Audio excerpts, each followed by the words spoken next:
એક ફિલ્મ બનતી હોય છે ત્યારે એમાં ફિલ્મના કલાકારો હીરો હોય, હિરોઈન હોય, હીરોના ફાધરના રોલમાં કોઈ હોય, હીરોના મધરના રોલમાં કોઈ હોય, હીરોના કાકીના કે કાકાના પાત્રમાં કોઈ હોય, વિલન હોય, હીરોની બહેન હોય.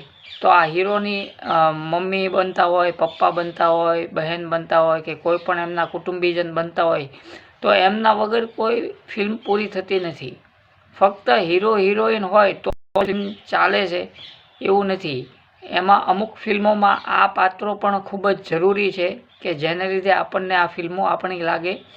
ફેમિલી ફિલ્મ બનાવવી હોય, ફેમિલી ડ્રામા ફિલ્મ બનાવવી હોય કે એક આખો પરિવાર દેખાડવાનો હોય ત્યારે ફિલ્મના દરેક પાત્રો ખૂબ જ જરૂરી હોય છે. ફક્ત હીરો હિરોઈન જરૂરી નથી હોતા. એટલે ચરિત્ર અભિનેતાઓ એમને કહેવામાં આવે છે કે જે આવા પાત્રો ભજવતા હોય છે, કે મમ્મીનું પાત્ર ભજવતા હોય, કે પપ્પાનું પાત્ર, કે ભાઈબંધ બનતા હોય કોઈ કલાકાર, કે કોઈ પણ દુકાનવાળો બનતો હોય, કે કોઈ ફેરીઓ બનતો હોય. તો આ બધા ચરિત્ર અભિનેતાઓ છે કે જે પાત્ર ભજવતા હોય છે. તો આજે આપણે એવા જ એક ચરિત્ર અભિનેત્રી હેમા મહેતા વિશે વાત કરવાના છીએ કે હેમા મહેતાએ પણ કેટલીક ફિલ્મોમાં કામ કરી અને તેમનો પહેચાન બનાવેલી હતી ગુજરાતમાં. તો એમના વિશે આજે આપણે વાત કરીશું. તો નમસ્કાર મિત્રો, હું છું ગજ્જર નિલેશ અને આપ જોઈ રહ્યા છો અમારી યુટ્યુબ ચેનલ રિઝી સિને. આપે હજી સુધી અમારી ચેનલ સબસ્ક્રાઈબ ના કરી હોય તો કરી દો અને બાજુમાં આપેલા બેલ આઇકનને પણ દબાવી દો, જેથી અમારા આવનારા નવા વિડીયોના નોટિફિકેશન આપને તુરંત મળે. સાથે જ અમારા ફેસબુક પેજ અને ઇન્સ્ટાગ્રામ આઈડીને લાઇક કરવાનું ભૂલતા નહીં.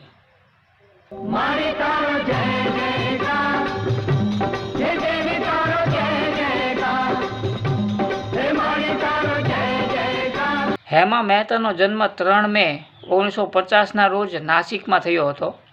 તેમના પિતા લક્ષ્મણભાઈ મહેતા નાસિકમાં કોર્પોરેશનમાં હતા.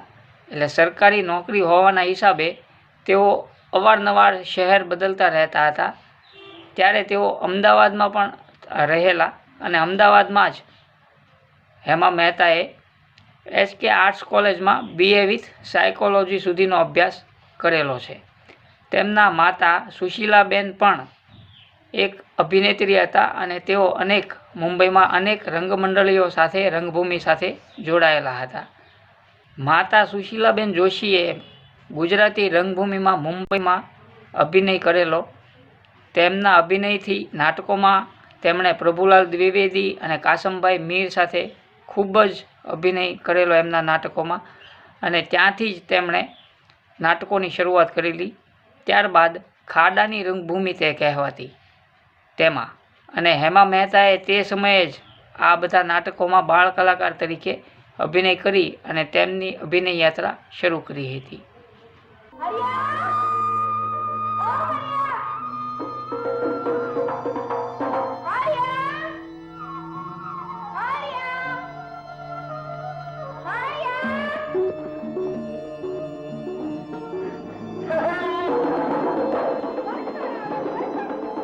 તેમના માતા સુશીલાબેન જોશીની વાત કરીએ તો તેમણે કાદુ મકરાણી અને ગાડાનો બેલ એ બંને ફિલ્મોમાં અભિનય કરેલો છે. હેમા મહેતાની ફિલ્મી કેરિયર વિશે વાત કરીએ તો હેમા મહેતાની પહેલી ફિલ્મ હતી સોનાનો સૂરજ. આ ફિલ્મમાં તેઓ નરેશ કનોડિયા સાથે પહેલીવાર જોવા મળેલા. નરેશ કનોડિયા સાથે એમણે સ્ક્રીન શેર કરી હતી. તે એક ગીતમાં જોવા છે. ફિલ્મમાં 7-8 બહેનોની વાત છે, જેમાં હેમા મહેતા પણ તમને આમાં જોવા મળે છે. ત્યારબાદ આ ફિલ્મ એવી હતી કે જેમાં દરેક કલાકારો નવા હતા. નવા એટલે તેમણે આગળ 1-2 ફિલ્મો કરેલી હોય એવા બધા કલાકારો હતા, જેમ કે રણજીત રાજ, પછી ઉર્મિલા ભટ્ટના દીકરી રચના ભટ્ટ, જયશ્રી શુકલ. આ બધા એવા કલાકારો હતા કે જેમણે અગાઉ 1-2 ફિલ્મો કરેલી હોય અને પછી તેમની આ પહેલી પણ ફિલ્મ હોય એવું પણ છે. તો એવી રીતે આ બધા કલાકારો ભેગા થયેલા અને ફિલ્મની હતી અને ડિરેક્ટર હતા ગિરીશ મનુકાંત, જેમાં હેમા મહેતાએ પહેલીવાર અભિનય કર્યો. આ ફિલ્મમાં નરેશ કનોડિયાના દીકરા હિતુ કનોડિયા પણ બાળ કલાકાર તરીકે જોવા મળે છે. માં પાર્વતી, હા બેટી, આજ સુધી માનવીઓએ અમારી પથ્થરની પ્રતિમાઓ પૂજીને અમારી પાસે કંઈ ને કંઈ માંગતા રહ્યા છે અને તેમની ઈચ્છા અનુસાર અમે કંઈ ને કંઈ આપતા જ રહ્યા છીએ. પરંતુ પૃથ્વીલોકના માનવી પાસે એટલે કે તારી પાસે હું યાચના કરવા આવી છું. હેમા મહેતાની અન્ય ફિલ્મોની વાત કરીએ તો જય ભવાની ફિલ્મ હતી કે જેમાં તેમણે અભિનય કરેલો અને જેમાં ફિલ્મના હીરો હતા રાકેશ પાંડે. એમની માતાનું પાત્ર તેમણે ભજવેલું હતું. ત્યારબાદ સમયની સંતા કુકડી ફિલ્મમાં તેઓ રીટા ભાદુરીની બહેનપણીના પાત્રમાં જોવા મળ્યા.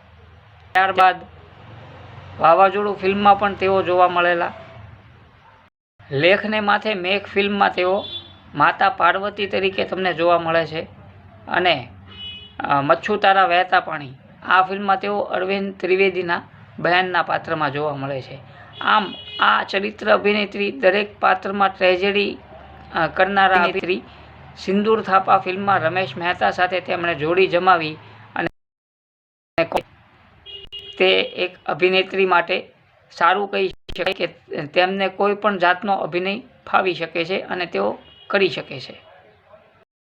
આમ તેમણે 57 જેટલી ગુજરાતી ફિલ્મોમાં અભિનય કરેલો છે અને તેમની છેલ્લી ફિલ્મ લાલ પીળી ચુંદડી હતી કે જેમાં તેમણે છેલ્લી વાર અભિનય કર્યો હોય. શેઠ, મારા પીર રામદેવજીએ તો આપણું વાંઝા મેણું ભાંગ્યું. આપણા દીકરા સામે તો જુઓ. જો તમે કહેતા હો તો હું એકલી માનતા પૂરી કરી આવું. તમે ઘેર રહો. ના ના, તને એકલી ન મુકાય હો. માર્ગમાં લૂંટારા લૂંટી જાય. હેમા મહેતાની એક સંસ્થા ચિરાગ થિયેટર્સ પણ છે જેમાં તેમણે નાના બાળકો માટે ઘણું એવું કામ કરેલું છે. તેના માધ્યમથી જ હેમા મહેતા ગુજરાત રાજ્ય બાળ વિકાસ અકાદમીમાં અધ્યક્ષ તરીકે નિમાયા અને બેસ્ટ ઝોન કલ્ચરમાં તેઓ ડાયરેક્ટર પણ રહી ચૂક્યા છે. 1990માં આંતરરાષ્ટ્રીય ફિલ્મ મહોત્સવમાં તેમણે અમદાવાદથી મુંબઈ સુધી સલમાન ખાનથી અને સીપી સુધીના કલાકારો ટેકનિશિયનોને બોલાવેલા અને આ જે કાર્યક્રમ નેશનલ ઇન્ટરનેશનલ ફિલ્મ ફેસ્ટિવલ આ નામનો કાર્યક્રમ તેમણે ડ્રાઇવ ઇન સિનેમા અમદાવાદ ખાતે યોજ્યો હતો અને તે સમયે તેમણે ખૂબ જ પ્રચાર પ્રસાર પણ કર્યો હતો અને ખૂબ વાહવાહી પણ મેળવી હતી. ભવ્યથી ભવ્ય રીતે યોજાયેલા આ કાર્યક્રમમાં HK ખાન અને PK લહેરી સાહેબ પણ આયોજનમાં જોડાયેલા હતા. તેમની સાથે વજુભાઈ વાળા જ્યારે મેયર હતા તે સમયે રાજકોટમાં શાર્ક મહોત્સવનું આયોજન કરી અને 7 અલગ અલગ દેશોના કલાકારો ટેકનિશિયનોને બોલાવીને તેમણે અદ્ભુત સિદ્ધિ હાંસલ કરી હતી. મને ન્યાય અપાવો. રાત્રિએ મોડા મારા ભાઈને ઘેરથી પાછા ફરવાના કારણે મારા પતિએ મને ઢોર મારી મારો ત્યાગ કર્યો છે. આટલી નાની ભૂલનું આવું ભયંકર પરિણામ. હેમા મહેતાના નિજી જીવનની વાત કરીએ તો ડૉક્ટર મધુકર મહેતા સાથે તેમના લગ્ન થયેલા છે. એમના પતિ અમદાવાદ લાલ દરવાજા પાસે સ્ટેટ બેંકમાં ઓફિસર હતા. તેમના સંતાનોની વાત કરીએ તો 2 પુત્રીઓ અને 1 પુત્રના તેઓ મધર ફાધર છે અને હાલ તેઓ અમદાવાદમાં પોતાનું સુખમય જીવન વ્યતીત કરી રહ્યા છે. હેમા મહેતાનો અભિનયનો વારસો તેમના દીકરી હેતલ આગળ ધપાવી રહ્યા છે. તેઓ એન્કર તરીકે ડીડી ગિરનાર પર પણ આવી ચૂક્યા છે અને અમે એક ડાળના પંખી સિરિયલમાં પણ તેઓ 7 વર્ષ સુધી અભિનય કરતા જોવા મળ્યા હતા. તેમની અન્ય સિરિયલોમાં સુરેખા, મામાનું ઘર કેટલે એ પણ છે અને હાલમાં હેતલની સિરિયલ તોફાની ત્રિપુટી પ્રસારિત થઈ રહી છે. તે તમે ના જોઈ હોય તો જોઈ લેશો. હાલમાં હેમા મહેતા તેમના સમયની અભિનેત્રીઓ રાગિણી, અરુણા ઈરાની વગેરે સાથે પણ સંપર્કમાં છે અને તેમની મિત્રતા પણ અત્યારે અકબંધ છે અને હાલ તેઓ સમયાંતરે ફોન પર, કોલ પર કે મેસેજ દ્વારા કે મળવાનું જ્યારે પણ થાય ત્યારે મળીને વાતો કરી અને ખુશ રહે છે. તો મિત્રો, હેમા મહેતા વિશેનો આપને અમારો આ એપિસોડ કેવો લાગ્યો તે આપ અમને કોમેન્ટ કરીને જણાવશો.